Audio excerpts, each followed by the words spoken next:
En la partida segunda se dice: «Regno es llamado la tierra que ha rey por Sennor».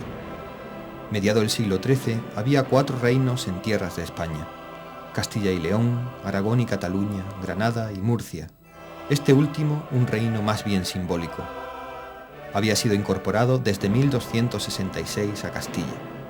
Las cantigas guardan en sus textos varias noticias de ellos y de sus hombres, pero la de mayor calado histórico y biográfico es la número 235. Escrita apenas unos años más tarde de la entrevista de Alfonso X con el Papa Gregorio, en Beaucaire, recogen datos referentes a las distintas enfermedades del rey, al levantamiento de los nobles en Castilla y sobre todo a las ejecuciones sumarísimas del príncipe don Fadrique y de su cuñado don Simón de los Cameros. Esta cantiga, cuyo texto desapareció del Códice de Florencia, conserva, sin embargo, en él la lámina iluminada donde se narran algunas de estas escenas. Uno de sus cuadros refleja la llegada de don Alfonso a Castilla, quien pasa con rapidez por Cataluña y entra a tierras del reino por Soria y Guadalajara. Allí, entre los nobles, aparece don Sancho, quien por la muerte del heredero, don Fernando de la Cerda, había sido designado regente con apoyo de la nobleza.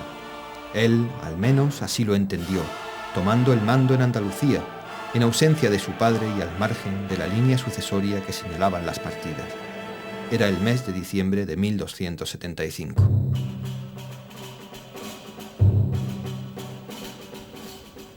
Tres reyes de estos 4 reinos aparecen en la cantiga número 169.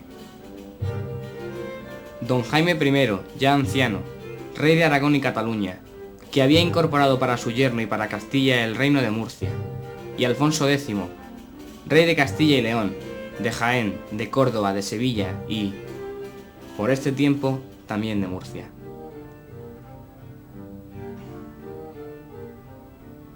Igualmente se muestra, aunque no es frecuente, alguna reina, en nuestro caso el retrato idealizado de la emperatriz de Roma.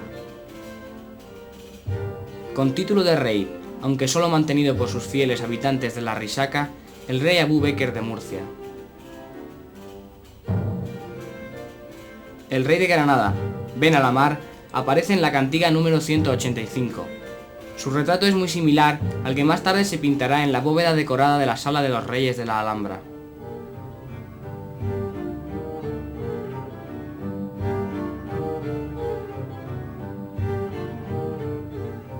Además de estos aparece el sultán Bondudar, o Baibars I, soldán mameluco de Egipto.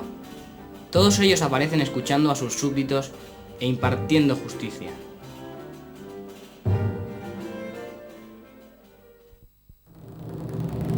Las ciudades de la Edad Media podían surgir bien sobre un plano previo de conjunto, bien por adiciones sucesivas.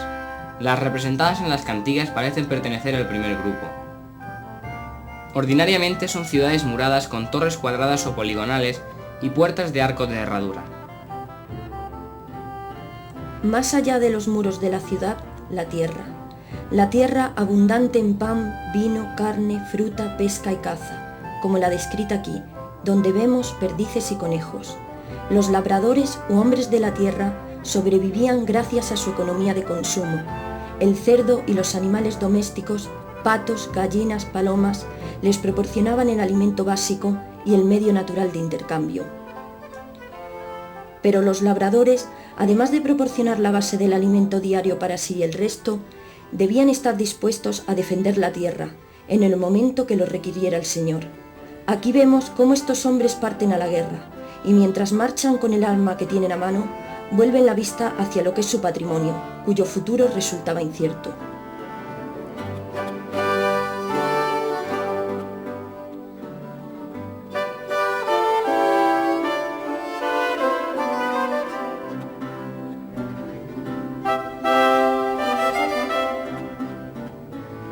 El castillo roquero, situado en la parte más alta de la comarca, solía presidir la vida rural de España.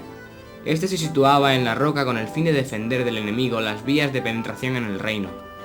También acogía, en momentos de peligro, a las gentes que vivían en los alfoces o villas.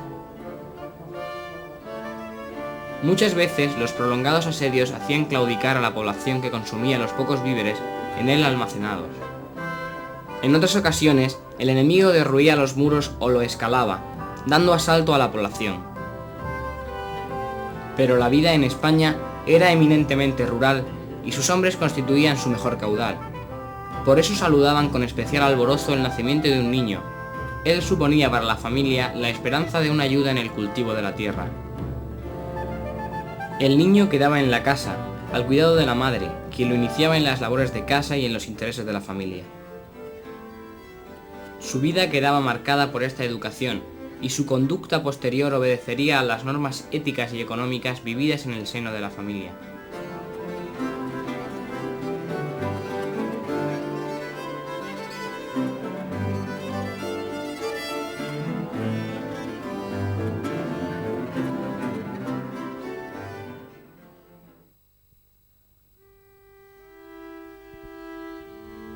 Una vez cumplidos los 12 años, solía acompañar al padre en las tareas del campo y le ayudaba cuanto podía en la labranza de la tierra.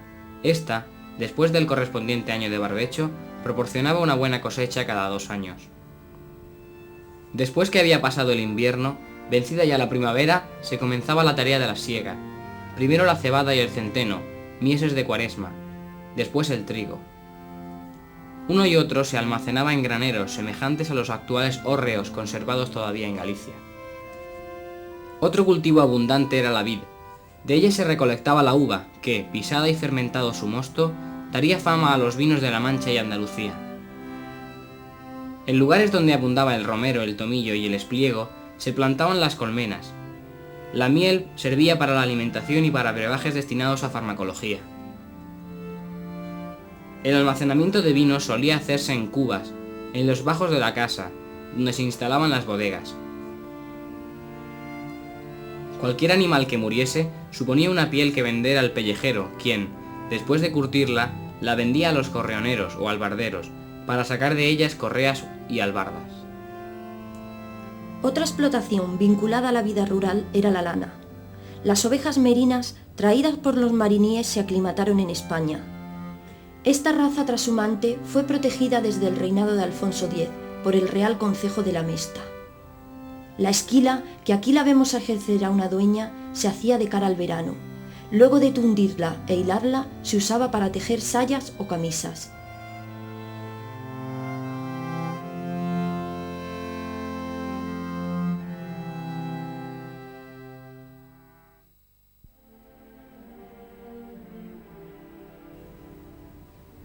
La industria se centraba principalmente en el hierro, que era llevado a las herrerías. Allí, mediante la incandescencia, se moldeaban espadas y cuchillos, amén de otros utensilios para la construcción y ejercicio de las artes, martillos, hachas y cinceles.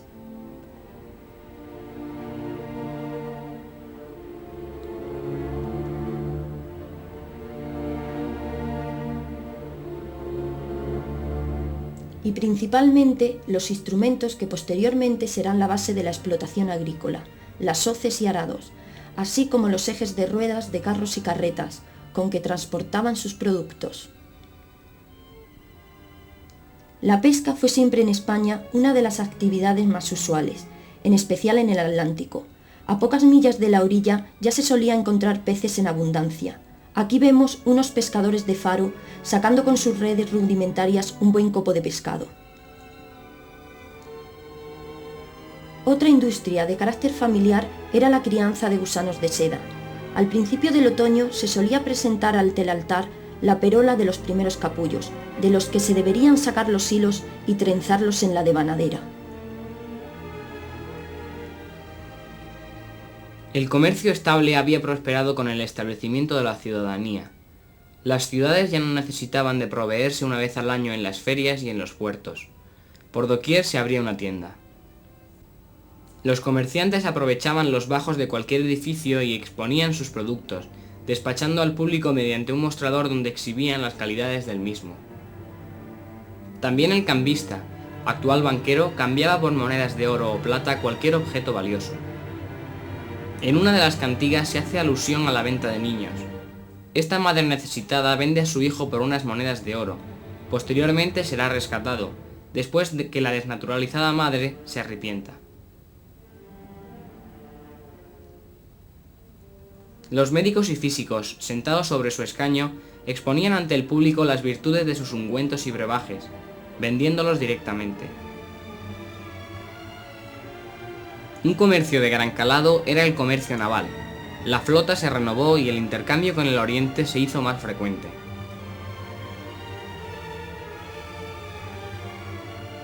Una de las materias primas más exportada era la lana. Los fardos de lana solían aparecer con frecuencia en los puertos del norte, de donde partía hacia Inglaterra o el norte de Europa.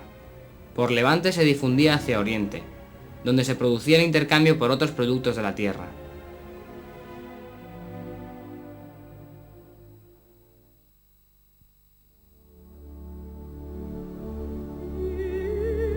Los menestrales o artesanos no eran muchos ni variados: carpinteros, herreros, pedreros, tejeros, carniceros, panaderos, sastres, tejedores, traperos, zapateros.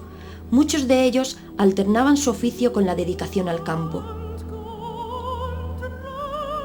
Entre estos estaban los pintores, quienes se dedicaban, bajo el patrocinio de monjes o señores, a pintar los templos o palacios. De ello tenemos buena muestra en la pintura románica, que conservamos en nuestros monumentos.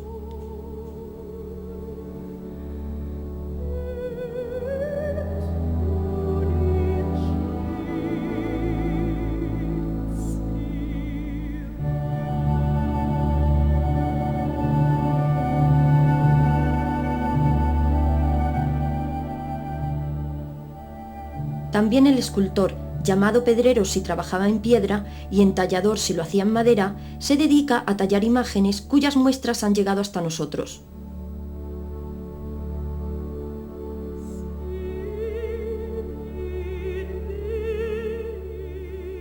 Las imágenes sedentes o en pie que presiden las láminas miniadas de las cantigas son múltiples.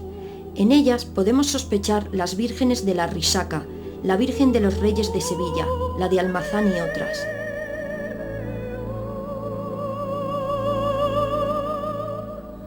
Como colofón, veamos este Pantocrátor, muestra de la miniatura del Códice, cuyos ángeles bizantinos son la transición del románico al gótico.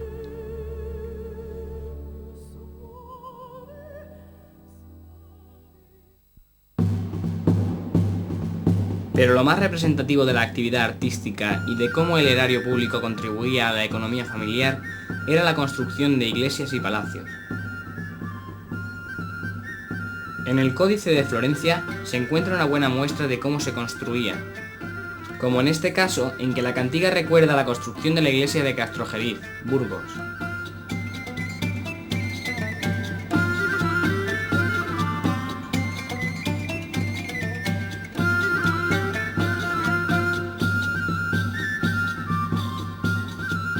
Aquí vemos cómo unos peones horadan una montaña para sacar la arena de una buena veta, lo que produce un derrumbamiento que los sepulta. La cuadrilla de albañiles, yeseros y pedreros trabaja afanosamente, mientras el alarife coloca cuidadosamente la piedra en un arco de medio punto. La visión se completa con los peones que facilitaban la cal y la arena para la mezcla.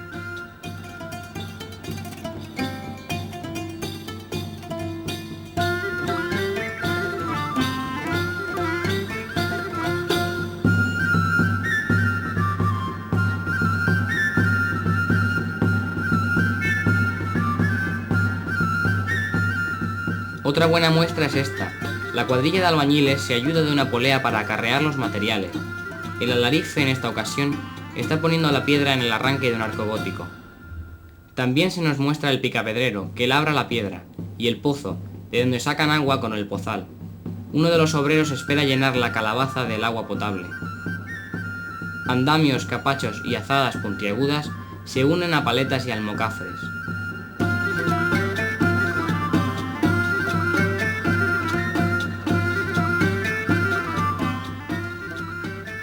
La labor de todos estos anónimos arquitectos o pedreros se nos muestra en espléndidos claustros monacales y en formidables castillos.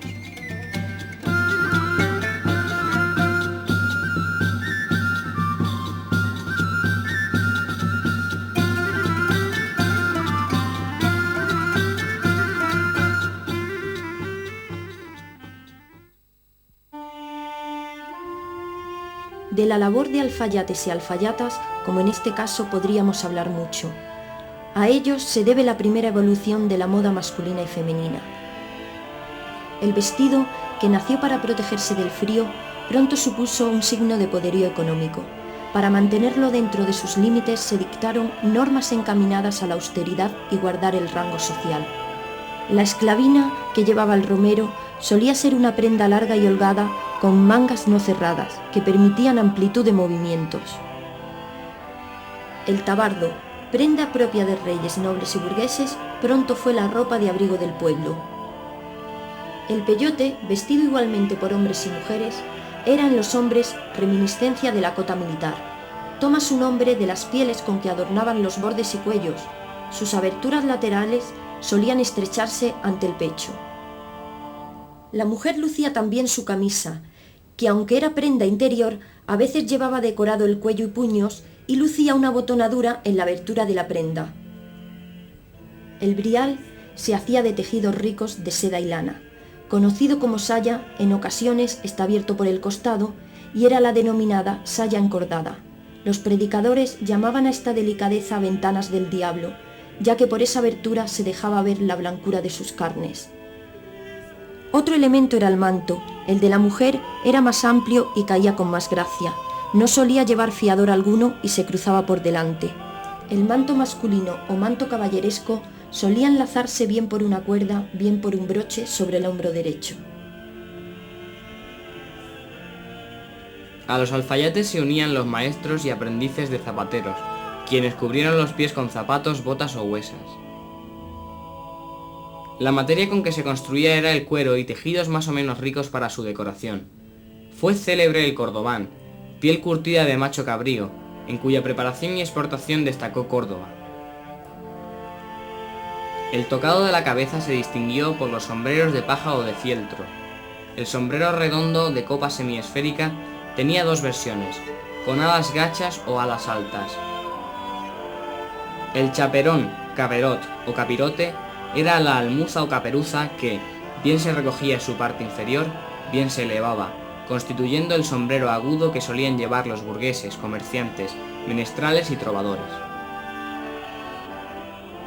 La boneta y el birrete eran propias de la gente clerical o noble.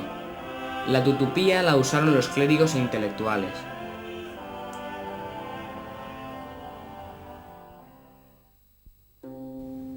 El papel de la mujer en la Edad Media debe reivindicarse. Si la industria y el comercio estaban en manos de los varones, la función de la mujer parece reducirse a la madre educadora de los hijos y cuidadora de la casa. Pero hay que destacar su habilidad artesana.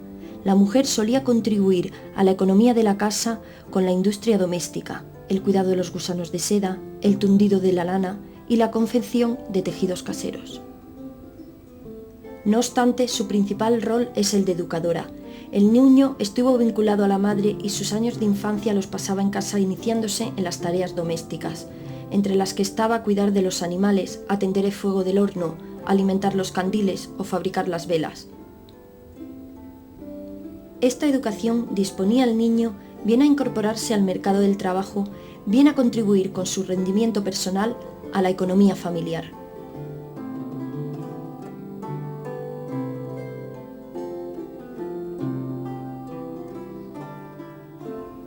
La vida escolar comenzaba a los 12 años.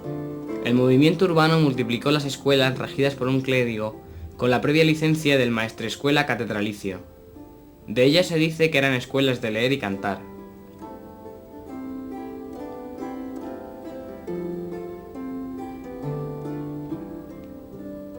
Más tarde el joven acudía a clases de gramática y lógica, para después seguir el cuadribio y las artes mecánicas en el estudio general, que se convertiría en universidad.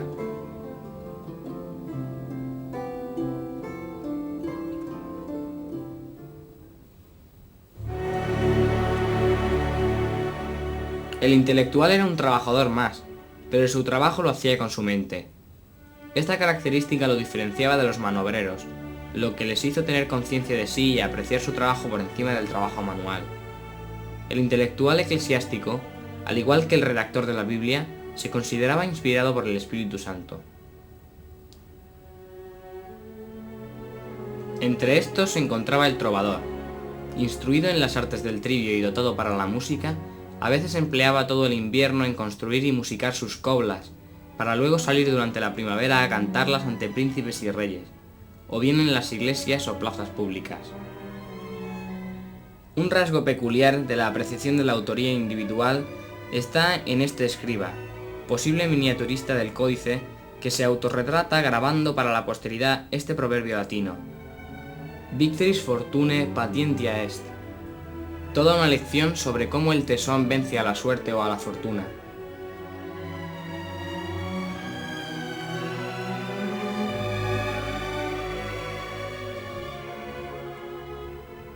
Esta sociedad, estructurada piramidalmente, tanto en los niveles altos como en los medios, tenía una serie de marginados que pululaban por doquier. Además de los marginados por su religión, como judíos y mozárabes, quienes organizaban su colectivo dentro de recintos cerrados, juderías y zocos, existían los inválidos que circulaban excitando la caridad de los transeúntes. Se sirven de todo para trasladarse. Los unos son porteados por sus jóvenes hijos en lechos, otros se hacen arrastrar en carros por adolescentes. Muchos de estos se acumulan en plazas y a las puertas de las iglesias.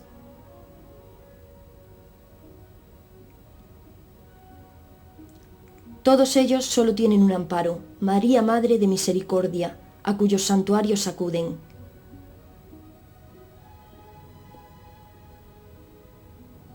Los cautivos, por causas religiosas o políticas, llenaban las mazmorras.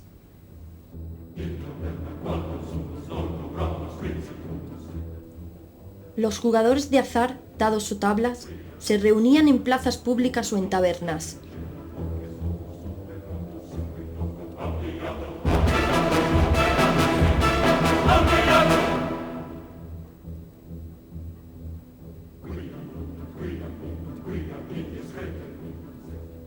Estos lugares eran frecuentados también por las mujeres denominadas de vida pública. Allí se jugaba con el dinero familiar y se deterioraba la vida moral admitida en la época. El siglo XII marca la inflexión sobre la piedad de carácter externo a la de carácter interno. Las preces vocales, las largas peregrinaciones, la mágica devoción y la veneración de los santos cambiará por la vida interior favorecida por el franciscanismo.